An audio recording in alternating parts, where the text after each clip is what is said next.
Hello and welcome to Palace Intrigue. I'm your host, Mark Francis.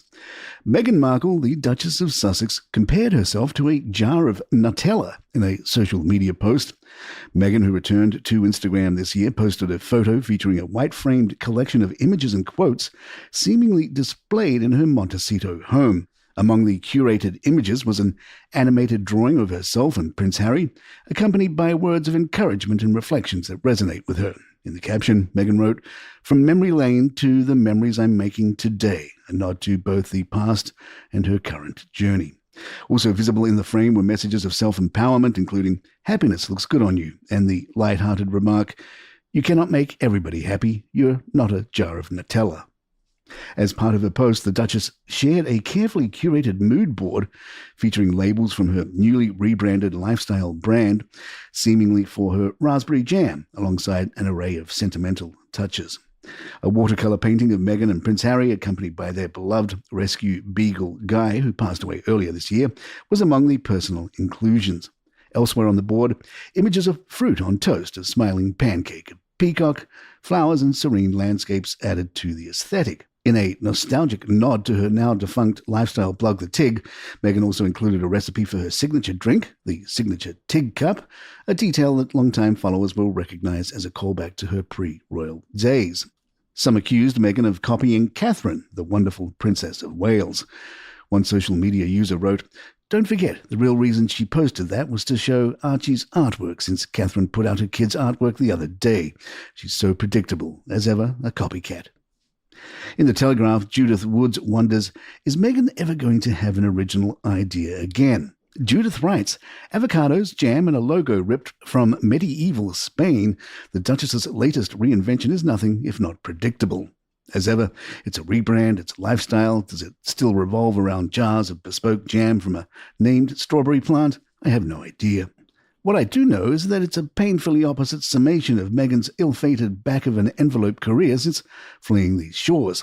The charity, the podcast, the philanthropy, the film productions, the whole American Riviera orchard thing doomed as ever. Is it any wonder her latest lifestyle venture already looks set to end in toe-curling failure? Sure, the former actress married into the most prestigious royal family on the planet. Yes, she was wed in the chapel at Windsor Castle, greeted on the Long March by throngs of smitten fans, and was treated with such gracious warmth by none other than the late Queen herself. But that was then. Now, post-Megxit, with a lifestyle brand to flog, that's all been airbrushed out. Why? Because she's just a girl standing in front of an Instagram, asking the entire world to love her. Oh dear, as ever. Meghan is reportedly feeling betrayed by David and Victoria Beckham, believing that the British royal family has stolen the celebrity couple from her and Prince Harry.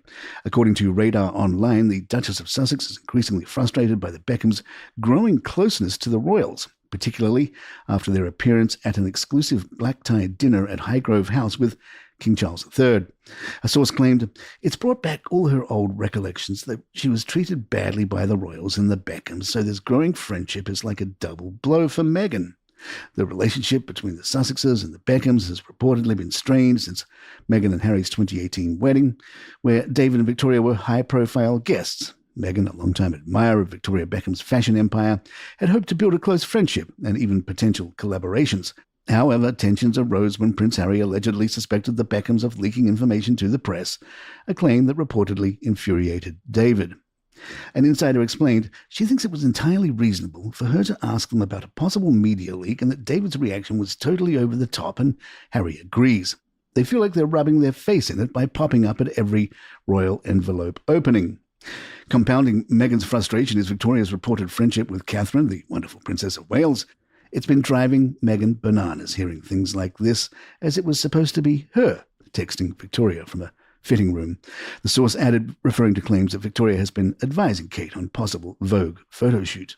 The alleged rift highlights Meghan's ongoing struggle to maintain A-list friendships, particularly as Hollywood's elite appear increasingly cautious about aligning themselves with the Sussexes amid their ongoing tensions with the royal family.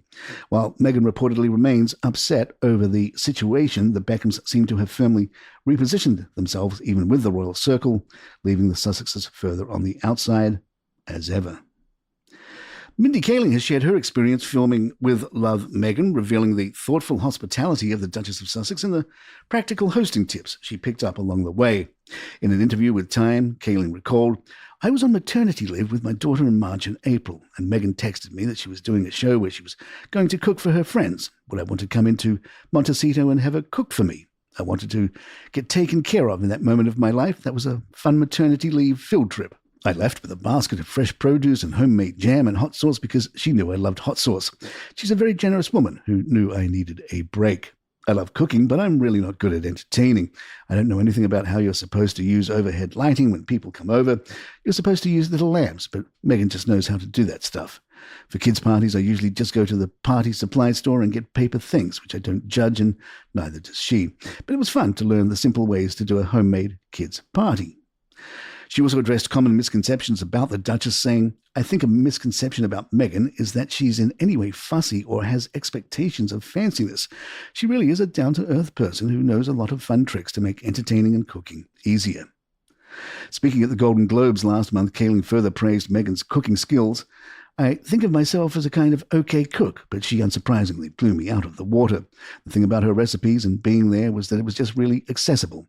She has a garden from scratch, which I could never do, and chickens. They would probably all die if I tried to take care of chickens." With Love, Meghan premieres on March 4th, promising an intimate look at Meghan's love of cooking, entertaining, hosting friends, and of course, well-thought-out, well-received promotional blitz. It appears this podcast will have enough content to get us through until at least the summer of 2027, as we're already filling out our editorial calendar. July 2027 should be all sorts of fun, with Prince Harry's Invictus Games set to return to the UK in that year. One storyline is whether Meghan will come. We'll tell you now, she won't. But the timing of the event risks reigniting tensions with the royal family for another reason, as it will coincide with Queen Camilla's 80th birthday on July 17th.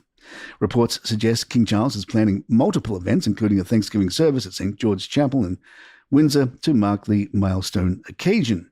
Royal commentator Ephraim Hardcastle said, "The arrival of Harry's bandwagon at the same time will be an unwelcome distraction. However, he is unlikely to lose sleep, given his fractious relationship with his stepmother." Anyway, Meghan would love to come, but someone has to watch the kids and stuff, and you know how it is, as ever. And there you have it. If you'd like to email us, our address is thepalaceintrigue@gmail.com. Please follow us on Spotify, Apple, or the app of your choice, and leave us a review or 5 stars if you're enjoying the show. We love those 5-star reviews. I'm Mark Francis. My thanks to John McDermott. This is Palace Intrigue. Good times.